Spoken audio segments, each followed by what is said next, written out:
Hi guys, it's the girlfriend aka Z. This is my new YouTube channel, so please hit subscribe if you haven't already and check out my Instagram, the girlfriend. So basically we're going to talk about a bunch of things that have to do with hair growth and hair habits, and like basically my journey and how I got to where I am today. I started my journey in November 2016. A year later, in 2017 November, I actually did my big chop, which was something that I wasn't expecting because I absolutely loved my relaxed long hair. Like I never in a million years thought I would ever do this in my entire life, but I'm so happy that I did. So I used Let's Jam, Garnier Fructis, and Tresemme for like holding my hair into place. But all of those will be on the blog post so you can compare and see which products I use then and now. So now I use products that contain the least toxic ingredients that hair products can have.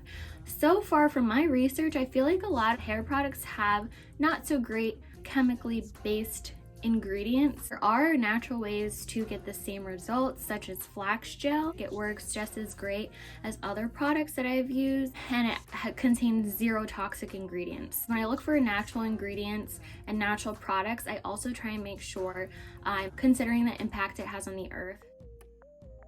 Ingredients are a huge factor. It can have allergy sensitivities, clogged skin and scalp pores. It can, alter hormones, oil production. I feel like just using the sustainable shampoo bar allowed my natural oil processes come into balance, and so that allowed my hair to grow really well and naturally. The current hair products that I do use did affect my skin. One thing I've noticed with ingredients and like products I use then versus now, you want to use products that are non-comedogenic.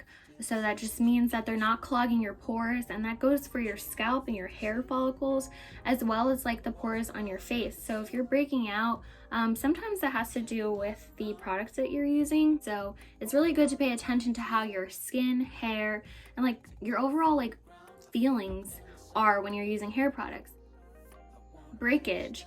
Breakage was like really a big thing for me when transitioning. You could just, when you're like literally putting your hair up in a pineapple and you look down and you see these tiny like broken pieces, little tiny strands of hair surrounding you, or like, you're just going throughout your day and like on your clothes you see like your hair, that's breakage. And then the difference between breakage and like natural shedding, because your hair does die, and like when you're combing it or like you're just living your life, your hair strands will just fall out. So that's normal. So like kind of like when I'm in the shower and I'm combing out my hair, and then you know how you like take the brush and you like clean it out and you have like a clump of hair. Now if your clump of hair in proportion to your thickness and length is like concerning, that's when you have breakage, or maybe even a nutritional aspect may be affecting your hair growth. I'm not a professional, obviously, when it comes to any of this. This is just my experience.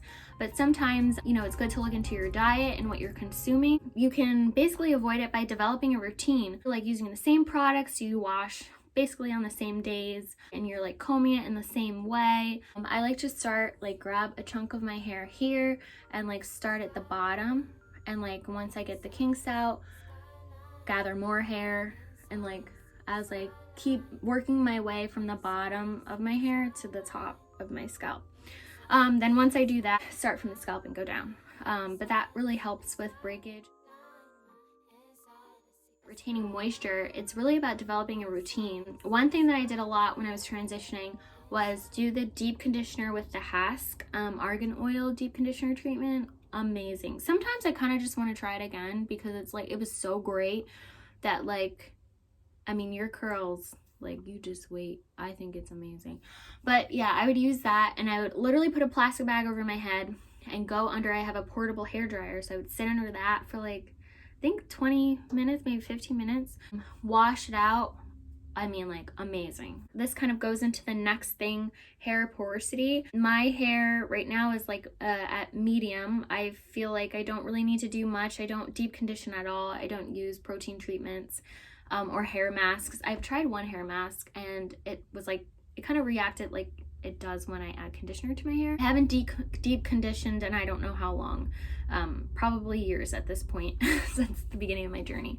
But deep conditioning then was really important to me because I think my hair had a very high tolerance for absorbing moisture because I was no longer using relaxers, but my hair was natural and it was kind of like deprived of moisture for a really long time because I treated my hair so poorly when I had relaxed hair. I didn't really moisturize it at all. I just really wanted it to look silky and kind of wavy as possible. Kind of goes with retaining moisture as well and breakage. So you just want to make sure you're developing a routine, you know your hair type and how much it retains moisture and how much it does not. I'm gonna have a link at the bottom where you can click on the different hair type that you have and the suggestions for products and how you can treat hair like that.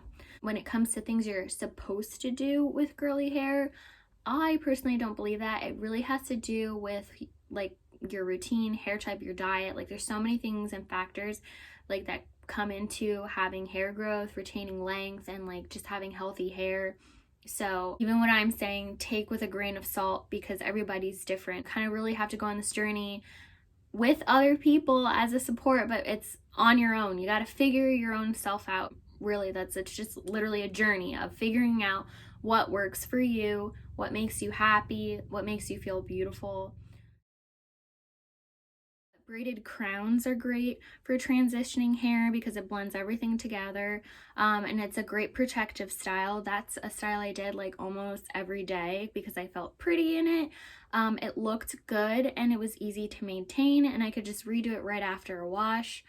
Obviously the pineapple is very famous and I loved doing the pineapple a lot too because that was easy to maintain as well, and as my hair got longer I was able to like kind of tie it in a knot, which looks really cute too. I did a lot of updos. Basically I wore my hair up for the majority of my journey until I would say about last summer is when I decided to embrace my fro. And I would actually wear it out in public other than on my hair page. Now I love my hair. I actually took the twists out and I was like, my hair needs to be bigger. Why is it so flat? So right now I love twists so much. Like the majority of the time my hair is either in a bun, so I'll put it back in a ponytail and braid my ponytail and wrap it around in a bun, which is not really a protective style. I don't think so because when I do wear my hair in a bun for a long time, the ends do get kind of like dry and the curls kind of stretch in a weird way. So it's best when I leave my hair literally in two braids or I just go straight to twist. I find like my hair grows really quickly when I just don't like leave it alone.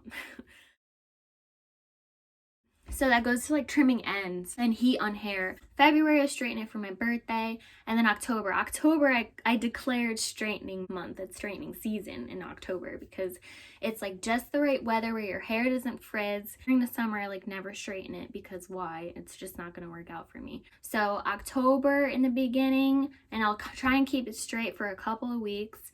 And then in November, at the end of November around Thanksgiving, that's when I'll straighten it again. When I do straighten my hair, I trim my ends. So like usually like this front piece of my hair here, like this could be trimmed.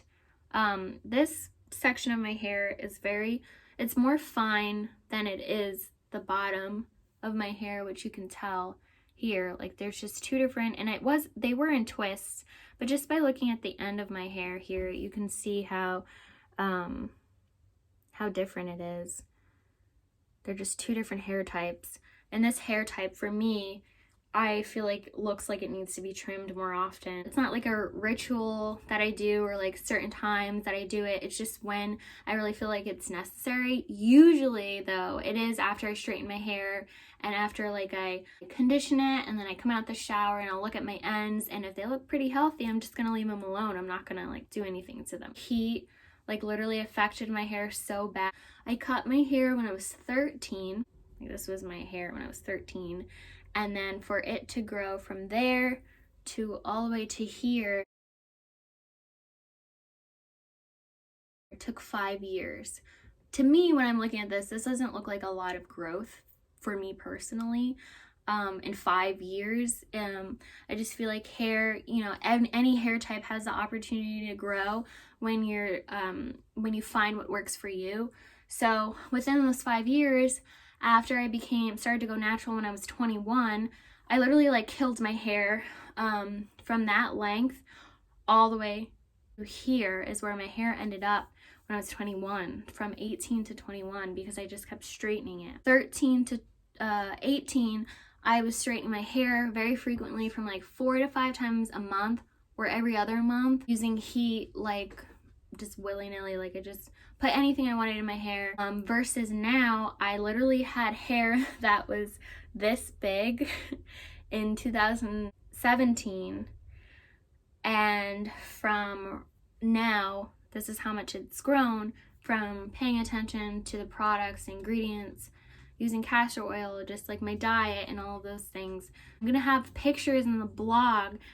Some are kind of embarrassing, but they're also, it's like really interesting, like how I thought my hair looked really great in high school and it just looked really lifeless. Like it didn't look like super healthy. So you'll see pictures in my blog post on that. So let's talk about biotin, castor oil, and you guys said growth oils, like moisturizing oils. So one thing I did kind of touch on is coconut oil. Coconut oil is great. It really is. Depending on your hair type and skin type though, it can be pore clogging, which I experience. It can break out my skin, especially in the summer months. So that's like an oil that's really great for moisturizing hair, but for me, it's something that I would limit because the way my skin and my hair reacts to it isn't as great as it would with castor oil. Rosemary I've used before. I have another hair growth oil that I'll show you guys in my blog post. I just tend to like the castor oil. To me, it doesn't really smell. It has like an earthy, like a very light hint. Some people don't like the smell, and some people say it's very thick. So my suggestion was adding like an essential oil or like a scented oil, like lavender. Tea tree kind of smells kind of earthy too, but like a peppermint or lotus has great benefits for the hair too. Like if you want to add that in a spray bottle with some castor oil and shake it up and spray it on your scalp after you shower, when your pores are nice and open after you do a wash, that's when you want to apply the castor oil and like really, like literally, like this is me, massage it. That's what you want to do when you spray it. I haven't tried the spray. I'm sure it works fine. Like I stopped using castor oil on like a weekly, daily basis, but it is in my shampoo bar, I found out, and I put it in my flax gel. So I'm not like actually applying it to my scalp and massaging it, but I am putting it in my hair pretty frequently in other ways. So another thing, like when you have dry hair, just because your hair is dry doesn't mean you need to go buy coconut oil or argan oil and like start applying it to your hair. You really want to like pay attention to, like we were talking about, the ingredients in the product. Maybe even get like the purest kind of essential oil even. Preferably, I like non-GMO or organic. But like you just want to make sure that you're using products that are reputable. So yeah, that you can also do, I mean, you don't have to do growth oils. You could do like a DIY, like mayo, eggs, avocado, honey, like those kind of things are really great for hair that natural ways. But again, I would go with like organic, like mayo that has like simple ingredients. So then that also goes with like supplements that you can take for hair growth. All those like gummy vitamins and like biotin and all that stuff work again for specific people. For my experience with biotin, actually, like my skin broke out so bad. I did in high school, and my skin, like, I mean, like I've always had clear skin. Like right now I'm not wearing any like skin makeup. I am wearing mascara and I did my eyebrows, but when it comes to skin, like this is what my skin looks like. You can see some pimples and a few dark spots. For the majority of my face, I feel like it's pretty clear. It was even better in high school, believe it or not. There's like a combination you can take to lessen the effect of you breaking out. Biotin, vitamin B, those kind of vitamins. There's like specific to hair growth, skin, and nails. However, I did not experience anything that was like really great for me to keep taking it. See more results with my routine and ingredients that I'm putting in my hair, and then castor oil. So that's just like another benefit. And then I have some other questions that people ask when it comes to like dealing with hair that has different hair textures. Me, like, it's annoying sometimes. And then like DIY products, let's see, styles when transitioning, and styles when you have an awkward length, girl. And yeah, so those kind of questions will be also addressed in a different blog post. So I'll have the DIYs and hairstyles in 2 different posts, and I'll have the ingredients in another post, and then a general blog post about everything I just talked about at the top of the caption below. And then when you go there, you'll also have other links that you can click within that blog post leading to everything that I talked about more in depth. So this is like a little series for you guys. I hope it was helpful. I really just wanted to share my journey in a way that was like natural for me, while also answering everyone's questions. And I feel like if there's anything that I missed, it'll be in the blog post, because I like thoroughly researched things for you guys. And I also circled and made sure that I had the questions that you guys were asking me. And oh, another question that I had too was like who to follow that are like really great, kind of like hair inspirations. No. Yeah, but okay. Yeah, so people to follow would be also in the blog post. It's hot in here and like I'm done. I need water. Okay. I'm so weird. It's already 2:30. All right. Okay, guys. Thanks for all your support. I hope this was helpful. I'm gonna go take pictures of my hair for you guys and talk about my experience with this, because I feel like it's not as big. I'm literally gonna do a tutorial on how to cut your hair. Hopefully it comes out nice. Just remember this versus when I'm done, because this has to go. I'm done with this. Okay, thanks guys.